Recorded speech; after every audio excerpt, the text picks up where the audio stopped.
Ассаламу алейкум, мисте сүйүүчүлөр, саламатсыздарбы?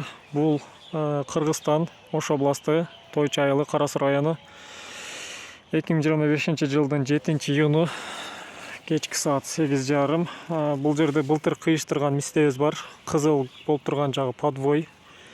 Ал эми бул жерден Т бүчүр менен кыйыштырылган. Жаңы эле бул жерин кырып койдум.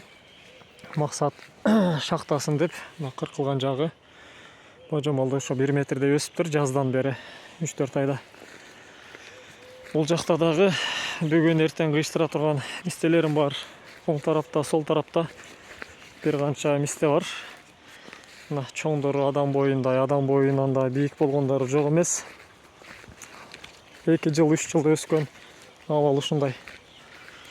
Бул жакта дагы ошол селекциядагы мистелерден кээ бир көрүнүштөр. Калемчелери бул жерде дагы башка бир көктөгөн мисте. Бул башка бир сорт, мемеси чоң болгон.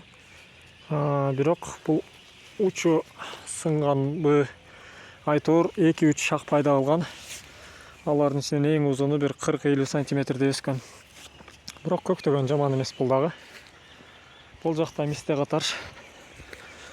Бул жактарда жаңы жаш көчөттөр бар. Бул жакта дагы жаңы жана эски мистелер бар. Бул жактар бардыгы мисте көчөттөр. Бул менин питомнигим, чоңдору калат. Булар кыйыштырылат. Ал эми кичинекейлери сатылат, жылда сатылып аткандай эле. Бул жакта дагы мисте көчөттөр бар. Чоңдуктарын көрсөңүздөр болот. Адам боюндай. Чоң.